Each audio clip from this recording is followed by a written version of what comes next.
बिस्मिल्लाहिर्रहमानिर्रहीम। अस्सलाम वालेकुम नाज़रीन, आप यूट्यूब चैनल देख रहे हैं। मैं इमरान खान हूँ। नाज़रीन, आज़ाद कश्मीर में दवाइयों की, खुराक की और तेल की किल्लत हो रही है। इस हवाले से एक वीडियो है, मैंने अभी देखी।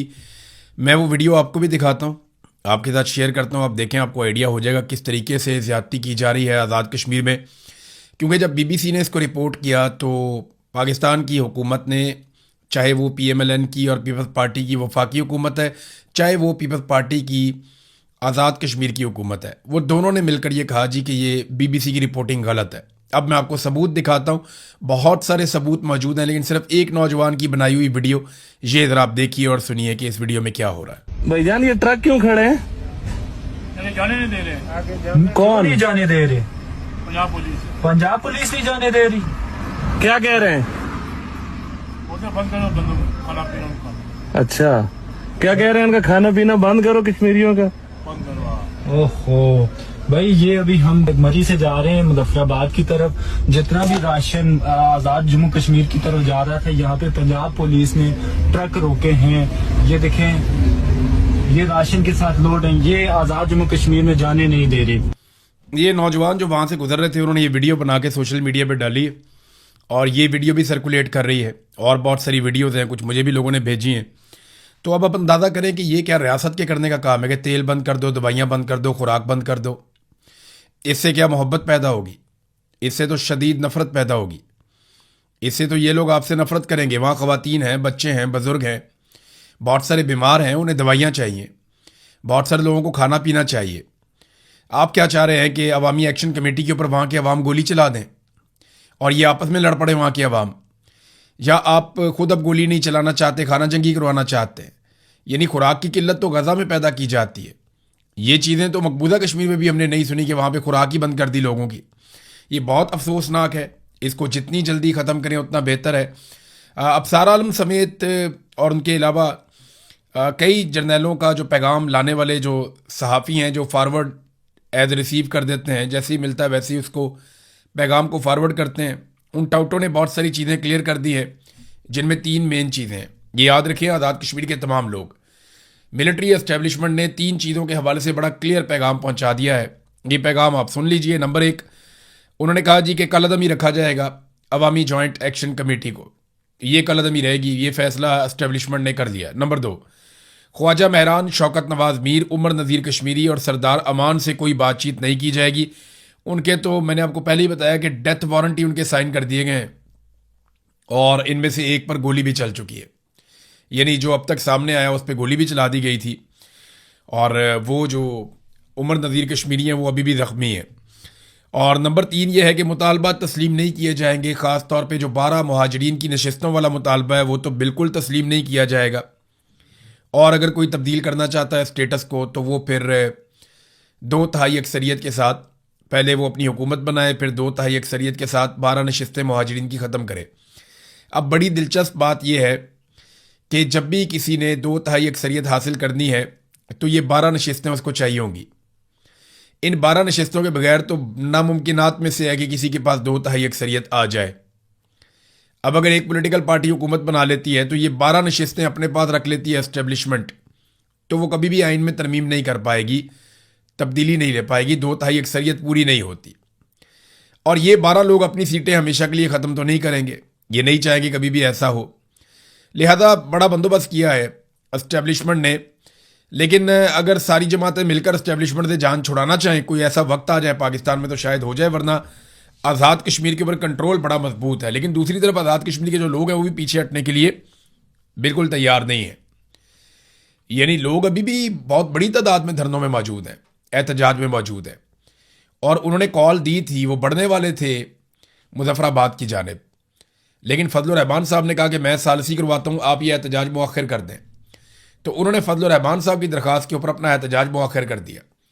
लेकिन बार बार वो अपने जलसे जुलूसों में कह रहे हैं कि हम किसी वक्त भी आगे बढ़ने का ऐलान कर सकते हैं, हम मुज़ाकरात के लिए लचक दिखा रहे हैं, हमारे मुतालबात तस्लीम किए जाएं, वरना हम आगे बढ़ सकते हैं और दोबारा से एहतजाज शुरू कर सकते हैं। अब जब ये आगे बढ़ेंगे तो इनको रोकने की कोशिश की जाएगी, वहीं पर तसादुम होगा।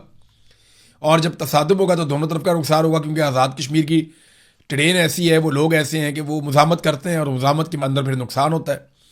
तो इससे अगर बचना है तो आसान तरीका ये है कि समझदार लोगों को आज़ाद कश्मीर के लोगों के साथ बिठाया जाए जिनका मुज़ाकरात में तजर्बा है, जिनको समझ है, और मामले का कोई हल निकालने की कोशिश की जाए।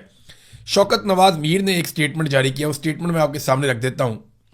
मैं आपके साथ हूँ, ना मैं गिरफ्तार हुआ और ना ही मैंने मैदान छोड़ा है। हालात और हिकमत अमली का तकाजा है कि कुछ अरसा आप लोगों से दूर रहूँ, मगर मेरा दिल, मेरी सोच और मेरी जद्दोजहद आज भी आपके साथ है। याद रखें, हर मसले का हल लड़ाई नहीं होता। बाज़ औक़ात सब्र, हिकमत और दुरुस्त वक्त का इंतज़ार भी जद्दोजहद का हिस्सा होता है। वो वक्त ज़रूर आएगा जब हमारे ऊपर लगाए गए दहशतगर्दी के तमाम इल्ज़ामात इन्हीं लोगों को वापस लेने पड़ेंगे जिन्होंने ये झूठ गढ़ा है। सच को दबाया जा सकता है, शिकस्त नहीं दी जा सकती। अपनी सफ़ों में इत्तेहाद, नज़्म व ज़ब्त और हौसला कायम रखें। हमारी जद्दोजहद हक़, इंसाफ और अवामी हकूक़ के लिए है और हक़ की आवाज़ कभी खामोश नहीं होती। ये पैगाम दिया है शौकत नवाज मीर साहब ने। पाकिस्तान पीपल्स पार्टी ने एक बड़ा ज़बरदस्त काम किया है। बिलावल करता यह है कि वो कौमी असम्बली में जाता है और जाके या कहीं पे अगर स्टेटमेंट देता है तो वहाँ पे बिलावल या पाकिस्तान पीपल्स पार्टी के लोग वो आज़ाद कश्मीर में जो कुछ भी होता है या हो रहा है इसका मलबा वफाकी हुकूमत पे डाल देते हैं कि शहबाज शरीफ के वज़रा ये कर रहे हैं, ख्वाजा आसिफ ने ये वाला स्टेटमेंट क्यों दिया, ख्वाजा आसिफ ने क्यों कहा कि रावला कोट के लोग कश्मीरी नहीं हैं। भी ख्वाजा आसिफ का जुर्म तो इतना सा है, वहाँ तो गोलियाँ भी चल रही हैं, बंदे भी मारे जा रहे हैं, वहाँ तो इंसानों के सरों की कीमतें भी रख दी गई। वहाँ की जो आवाम की एक मकबूल जमात है जॉइंट अवामी एक्शन कमेटी, उसके ऊपर पाबंदी भी लगा दी गई, उसे कलअदम करार दे दिया गया। ये सारा कुछ कौन कर रहा है? ये पाकिस्तान पीपल्स पार्टी की आज़ाद कश्मीर की हुकूमत कर रही है। फैसल राठौर उस हुकूमत का वज़ीर आज़म है। तो बिलावल बड़ी चालाकी के साथ ना ये साबित करने की कोशिश करता है कि वो तो अपोजिशन है और ये जो कुछ भी आज़ाद कश्मीर में हो रहा है इसके लिए ज़िम्मेदार बिलावल ठहरा देता है बड़े आराम से शहबाज शरीफ और उसकी हुकूमत को। लेकिन असल में इसके लिए जो बड़ा जिम्मेदार है वो बिलावल खुद है, क्योंकि बिलावल पीपल्स पार्टी है और पीपल्स पार्टी की आज़ाद कश्मीर में इस वक्त जाली हुकूमत है और वो वहाँ जालसाजी के साथ वो तमाम इकदाम कर रहे हैं, चाहे वो उनके रहनुमाओं के सरों के ऊपर इनामात रखना हो, चाहे उस जमात को कलअदम करार देना हो, चाहे फोर्सेस को दावत देकर आज़ाद कश्मीर में बुलाना हो, चाहे बार बार क्रैकडाउन करना हो, गोली चलानी हो। इन तमाम फैसलों के पीछे जो एक फोर्स खड़ी है वो पाकिस्तान पीपल्स पार्टी है। लिहाजा भी इस फैक्टर को नज़रअंदाज नहीं कर सकते। नाज़रीन, एक नया चूरन पाकिस्तान में बेचने की कोशिश की जा रही है। आने वाले दिनों में बड़ी शद और मद के साथ ये चूरन बेचा जाएगा। एक तो ये साबित करने की कुछ टाउट्स कोशिश कर रहे हैं कि आसिम मुनीर बहुत जमहूरी है, यानी आसिम मुनीर शहबाज शरीफ को स्पेस देते हैं, वो बहुत जमहूरी है। तो ऐसा बिल्कुल नहीं है। आसिम मुनीर जहाँ मौका मिलता है वो वहाँ घुस जाते हैं। वो बिल्कुल जमहूरी सोच उनकी नहीं है। वो अपने हलफ की खिलाफ वर्जी करते हैं। अगर वो हलफ की पासदारी करते तो वो कभी भी डिप्लोमेसी के अंदर रोल प्ले ना करते। हलफ की पासदारी करते तो पूरा इलेक्शन चोरी ना करते। हलफ की पासदारी करते तो सियासी मामलात में मुदाखलत ना करते, एक्सटेंशन और इस्तिस्ना जैसी खुराफात के अंदर ना पड़ते। हलफ की अगर वो खिलाफ वर्जी ना करते तो इतनी सारी जबरी गुमशुदगियाँ ना करते, सहाफ़ियों को, शायरों को और वकला को और पता नहीं किस किस को, इवन पार्लियामेंटेरियंस तक को उन्होंने अगवा करवाया। ये सारा कुछ वो कभी ना करते अगर वो हलफ की पासदारी करते और उनके अंदर एक जमहूरी सोच मौजूद होती।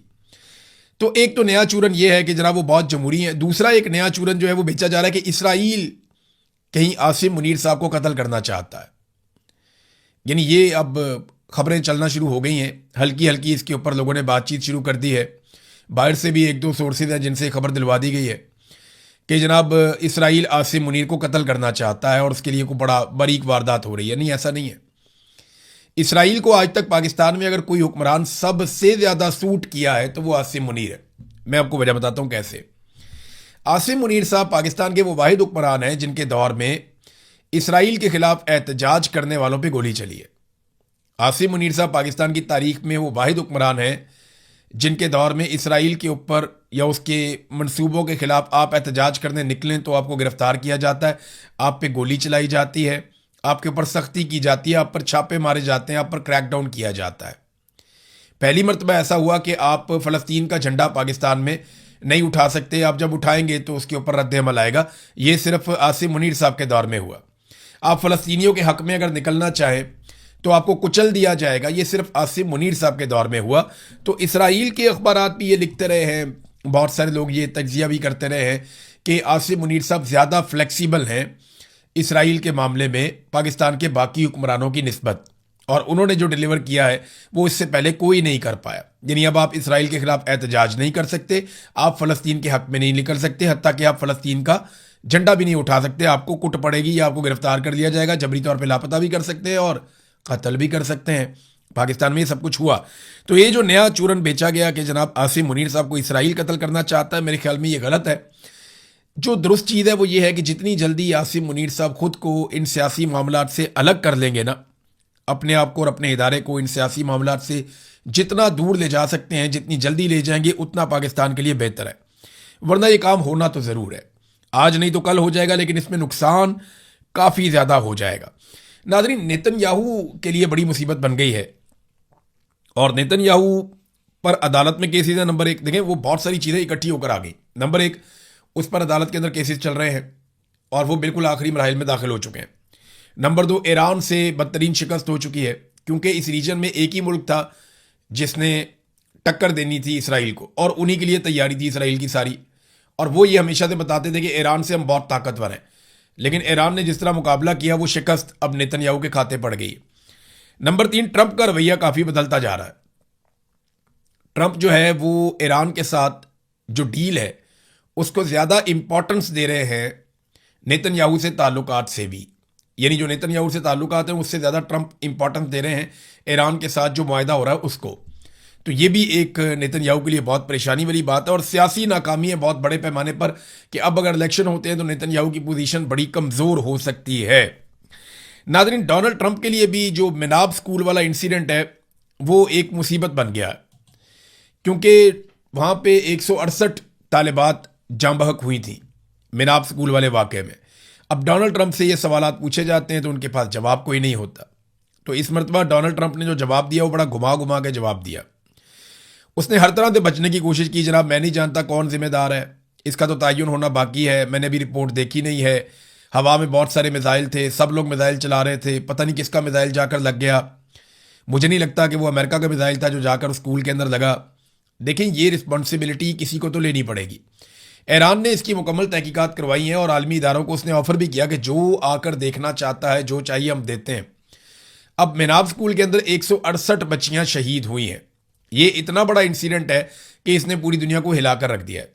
आज अगर डोनाल्ड ट्रंप इक़्तिदार में है तो शायद उसके खिलाफ कुछ ना हो सके, लेकिन कल जब डोनाल्ड ट्रंप इक़्तिदार में नहीं होगा तो उसे इस चीज़ का सामना तो करना पड़ेगा, क्योंकि उसके फैसले के बाद ये अटैक किया गया और आर्मी चीफ तो हटा दिया गया है। जिसके दौर में ये अटैक हुआ था वो तो डोनाल्ड ट्रंप की हुकूमत ने, उसके वज़ीर दिफा ने, पीट हेग्सेट ने खुद ही आर्मी चीफ हटा दिया, 10 के करीब जर्नैल और भी हटा दिए। तो पीट हेग्सेट जो है वो एक के बाद एक जर्नैल अमेरिका में तब्दील कर देता है, वो पूछता भी नहीं है उसे कितना ताकतवर है अमेरिका का वज़ीर दिफा। और एक हमारा वज़ीर दिफा है जिसकी ये हैसियत है कि उसको कोई भी फ़ोन करके डांट देता है और उससे ट्वीट डिलीट करवा देता है। ये बड़ा अनफॉर्चुनेट है। वज़ीर दिफा की इतना थोड़ा बहुत हौसला हिम्मत तो होनी चाहिए, लेकिन पाकिस्तान में ऐसा है नहीं। नादरीन, मिनाब स्कूल का वाक़या जो है वो अब डोनाल्ड ट्रंप के सामने आस्ता आस्ता आना शुरू हो गया। चंद चीज़ें जिनका डोनाल्ड ट्रंप को आने वाले इंतखाबात में सामना करना पड़ेगा, क्योंकि मिड टर्म इलेक्शन नवंबर में अमेरिका में आएंगे। अगर डोनाल्ड ट्रंप ये इलेक्शन हार जाता है तो उसके पास अक्सरियत नहीं रहेगी, फिर डोनाल्ड ट्रंप को इम्पीच किया जाएगा। ये डोनाल्ड ट्रंप खुद कह चुके हैं कि अगर मैं मिड टर्म इलेक्शन हार गया तो 100% मुझे इम्पीच किया जाएगा। और अगर डोनाल्ड ट्रंप को इम्पीच किया जाता है या उसका मुआखजा किया जाता है तो रवायत तो यही है कि डोनाल्ड ट्रंप को पीछे हटना पड़ेगा।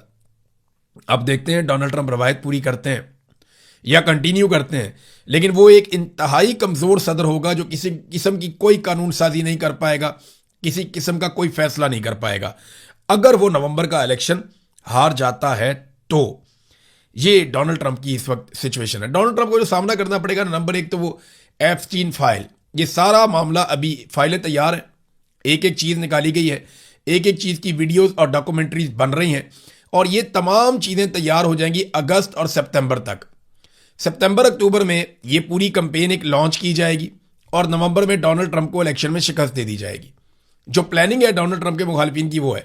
तो एक तो एप्स्टीन फाइल का मामला है, दूसरा डोनाल्ड ट्रंप ने जो ईरान के साथ लड़ाई लड़ी, बेवकूफ़ाना किस्म की एक शिकस्त अमेरिका को दिलवाई, अमेरिका के तमाम फौजी अड्डों को बहुत बड़ा नुकसान पहुंचा। अब वो कह रहे हैं कि 87 अरब डॉलर, 87 बिलियन US डॉलर्स वो दिए जाएं, वो कांग्रेस हवाले करे पार्लियामेंट पेंटागन के, ताकि वो अपना नुकसान पूरा करें। अब ये भी डोनाल्ड ट्रंप ने ही कहा और बाकायदा पेंटागन ने इसकी डिमांड भी की। तो ये हो गई दो चीज़ें। तीसरा, ये महंगाई जो बढ़ी है और डोनाल्ड ट्रंप के जो इकदाम हैं, जिस तरह उन्होंने अमेरिका को चलाया, उस पर भी लोग काफ़ी नाराज़ हैं। चौथा, जो मुसलमानों का एक बहुत बड़ा वोट डोनाल्ड ट्रंप को मिला था, पाकिस्तानियों ने बहुत बड़ी कंपेन की थी कि इमरान खान को हर हाल में आज़ाद होना चाहिए। तो डोनाल्ड ट्रंप ने सबसे वादा किया था कि जनाब हम इमरान खान को इंसाफ दिलाएंगे और जुल्म और ज्यादती जो पाकिस्तान में हो रही है उसके खिलाफ बात करेंगे। लेकिन फिर फील्ड मार्शल डोनाल्ड ट्रंप के फेवरेट बन गए, क्योंकि हुकूमत जो होती है आपके पास, तो आपके पास ऑफर करने के लिए बहुत कुछ होता है, बेशुमार चीज़ें होती हैं। पहले रोजाना खबर आती थी, आज फलाना मिला डोनाल्ड ट्रंप को, आज फलाना मिला डोनाल्ड ट्रंप को। हमें फ़ोन करके ओवरसीज बताते थे कि आज ट्रंप ने ये कह दिया, आज ट्रंप ने ये कह दिया। लेकिन फिर आप देखें, जब ट्रंप को ऑफर्स मिली पाकिस्तान की जानिब से, तो ट्रंप ने पैंतरा बदल दिया, वो फैक्टर भी नहीं। तो डोनाल्ड ट्रंप के लिए बहुत मुश्किल है नवंबर का इलेक्शन जीतना, या तो कोई बहुत बड़ा मुआवजा हो जाए तो वो इलेक्शन जीत जाए। नादरीन, वेनेजुएला में जो जलजला आया, जिसके बारे में मैंने आपको अपने पिछले वीलॉग में बताया था, अभी तक जो लाशें मिली हैं वो 190 के करीब है। जो इब्तदाई तखमीने आए थे और फौरी तौर पर जो लोग माहिरीन हैं उन्होंने कहा था कि 10,000 से ज़ायद और 1 लाख तक भी उन्होंने खदशे का इजहार किया था कि लोग जाँ बहक हो सकते हैं। लेकिन अभी वो उस तरह नहीं नुकसान हुआ, लेकिन नुकसान बड़े पैमाने पर हुआ है। अब तक 190 लाशें जो हैं वो निकाली जा चुकी हैं और लगातार रेस्क्यू का काम जारी है। तो अभी अगले 24-48 घंटों में हमें बिल्कुल समझ आ जाएगी कि वेनेजुएला में कितनी शिद्दत का जलजला था, कितना नुकसान हुआ और कब तक वो रिकवर करेंगे। अब तक के लिए इतना ही। अपना ख्याल रखिएगा, अपने इस चैनल का भी। अल्लाह हाफिज़।